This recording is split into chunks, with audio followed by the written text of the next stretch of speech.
Okay, so here's a box I've had for quite a while. It's been sitting on top of the racks of new box stuff we've got. There's a few radios up there that we need to get to, but today we're finally going to unbox this one. Has not been out the box since I've had it, so it could be a surprise. Might be a terrible surprise. We're going to find out together. It's the Yaesu FT980, and these are, these were great sellers back in the day. And because people were buying the FT1000s, that's what's made these things so rare now.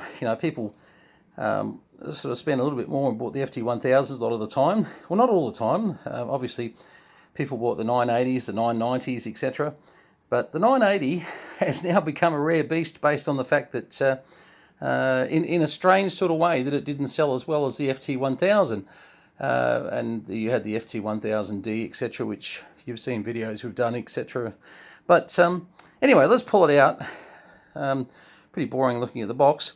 It's all going to need some heavy lifting. But oh, there you go. Original manual, etc. I'm expecting this one will be pretty clean. I will find out, I suppose.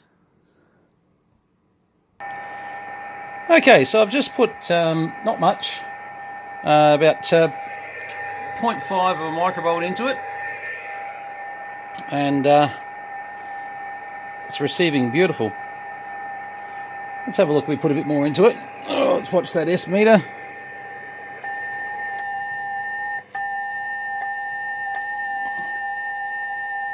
Yeah, that's receiving nice. All right, okay, let's turn off some of that noise. Okay, so we're just listening on dummy load at the moment.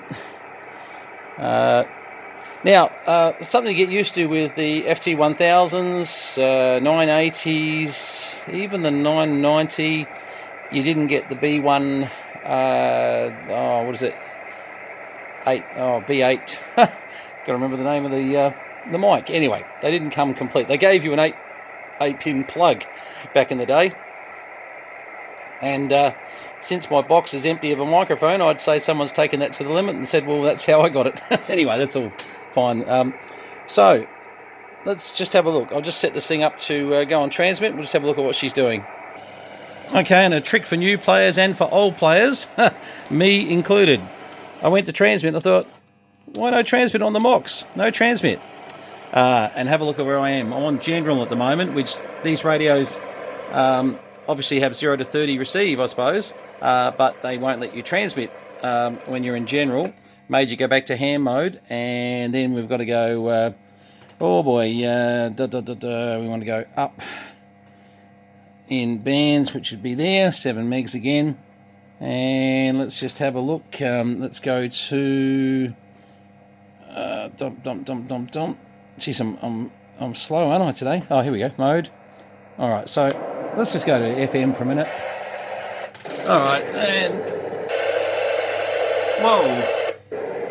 Yeah, that's got a nice 102 watts of carrier, which it should have at that band. It's quite good. Okay, let's just have a little bit of a play.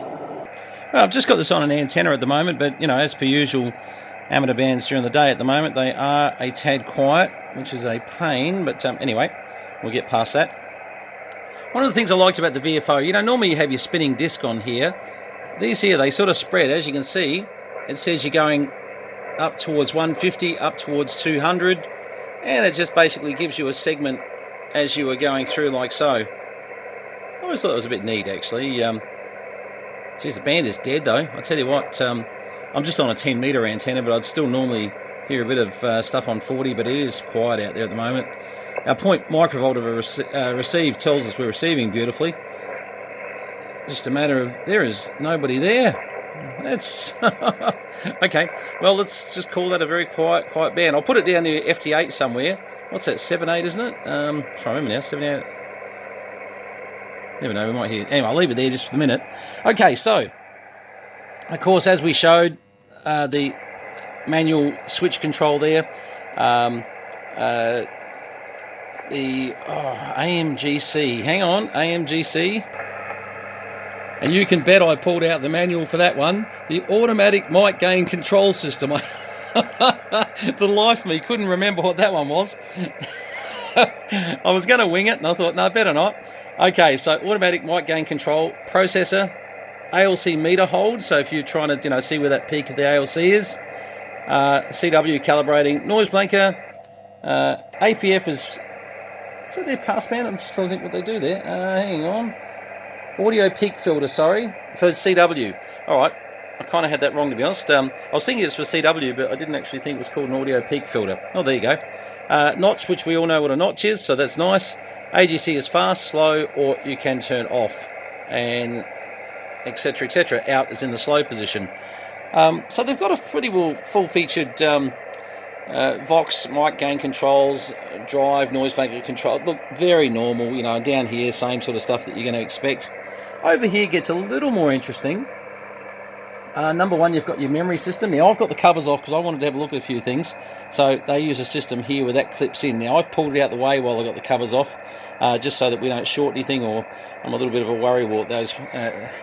Anyway, so memory system that you can write your memories into, etc., and that's what your batteries will be for. You've got your receive clarifier, TX clarifier, so one's an RIT, one's an XIT, and lower, upper, so you can actually set. Yep, read the book on that one. Okay, ham in general we discussed. Then we've got VFO, memory recall, RXV, RXM. So one's going to be memory offset frequency. Well, we know offset's going to be like for 10 meters FM for 100 kilohertz, etc. I just sort of went over those and didn't really tell you anything about those. Read the manual. So we can actually knock ourselves up and down by 5 kcs. So as I'm going up and down 5 kcs there, nice. And we can obviously go through bands and just keep going through. And look at that, for once it didn't stop on 27355 on someone's radio. Nice to see. I've had a few lately where I've just gone, and I've got caught on video and I've had to go next band, just so that I don't get killed by anybody. But that doesn't always mean they transmit on those bands, by the way. Sometimes, people have just got that in for receive. Then you've got your width and shift, which is, quite handy when you're listening, especially you've got a bit of noise out there, etc., etc. Mode switch and attenuator, excuse me, which works rather well. So actually, not a bad. I like this function here, where you display.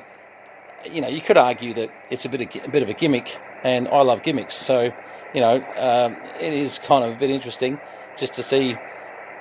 It's reasonably accurate. Just having a look at that, not too bad. I like that. I do.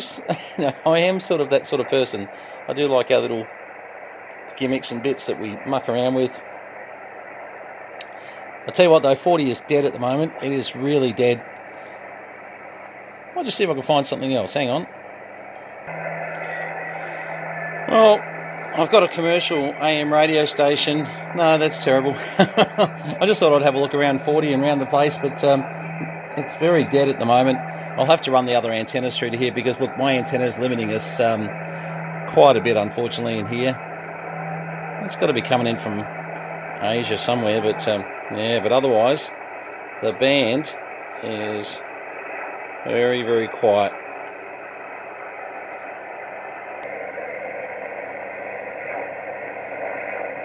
Keep thinking I'm going to hear someone.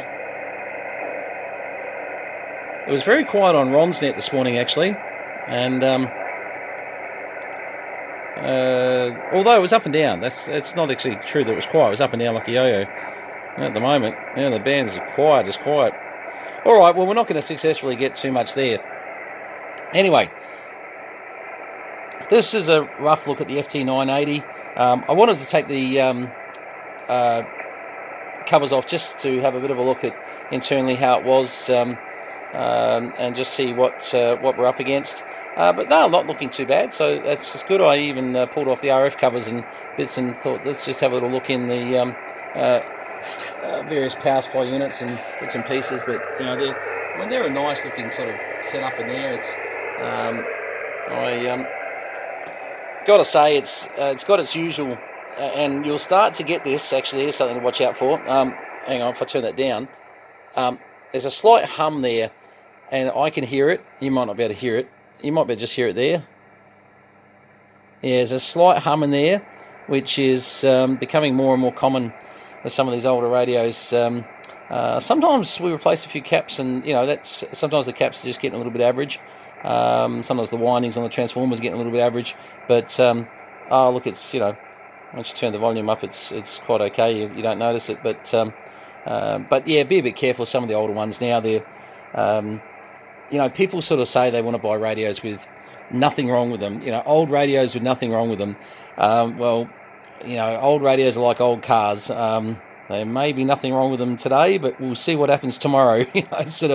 And generally there's a few little quirks on this stuff that's getting to be 35 to 40 years old. You are starting to have to live with a couple little bits here and there, but generally, most you can get to a really nice standard that you can appreciate. All right, well, I'm going to put the covers back on this fella and pop it in the box back over there again, and we'll even put the book away, which came in very handy just to check a few things, didn't it? Really, just different descriptions of things, etc. But they were well-made books back in the day. These things, they really were. And here you go. Look at this. Here's your microphones listed as options. The MD1B8, and the MH1B8. So the MD1 was the bass mic, the MH1B8 was the handheld mic. And yep, they all came as options because they gave you the 8-pin plug and said, wire one up if you want. That's how they came back in the day. Crazy, isn't it? That's just how it was back in the day. Anyway, that one's working nice. It's got some nice power output coming out of it, and it's certainly receiving extremely well. Not that we can show you much. I just can't believe how dead 40 is. I keep sort of thinking I'm going to go up here and find 7RG or someone, strong from Tassie or, sort of one of the boys. But no, she's quiet today. Normally, like I get rod 20/9 out of Tassie on my beam. Now, to give you an idea, when you're running just a 10-metre antenna out in the workshop, sure, like he's 5 and 7. Look, let's not overstate it. So right now, the antenna we're running is attenuating the receiver, quite a bit. The receiver could be hearing a lot more if I wasn't running a silly antenna on it. But and as you can imagine, 10-metre. I did have a quick look, by the way, just in case 10 was open, but no, she's as quiet as they come. All right, 73s, that's the Yaesu FT980. Nice to have a bit of a quick play. We'll put the covers back on and put it back in the box. It's just, I'll probably chuck a mic into it before I do that, just have a bit of a play. I'll grab one of the bass mics here or something. Actually, you know what? We didn't do that. Hang on.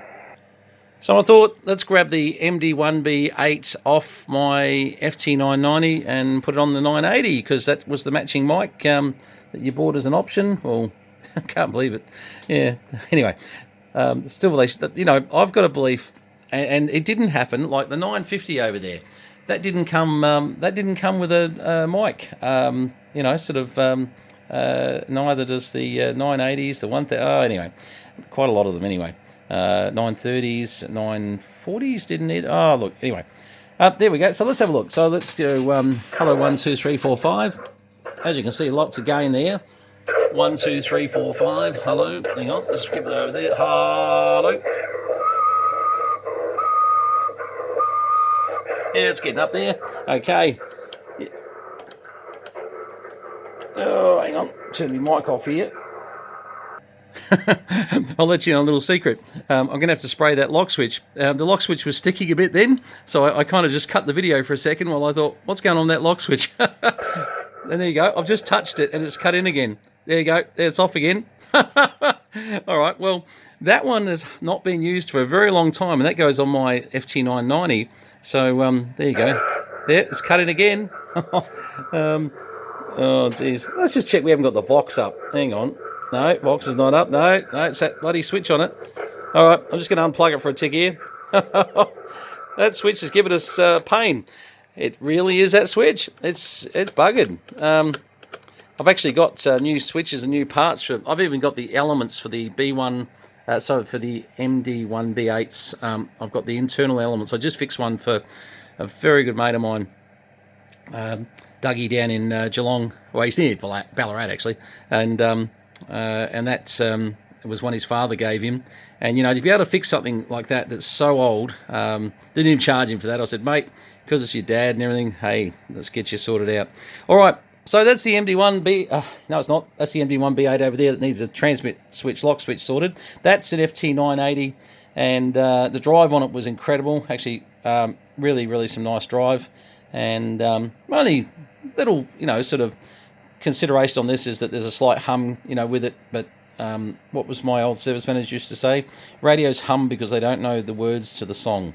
And I go, right, okay. That's stuck with me for 40 odd years. 73s and VK3 Charlie Mike, JDW 229, and we'll talk to you guys on air soon, I'm sure. Please subscribe, and thanks very much for all the support. All the best.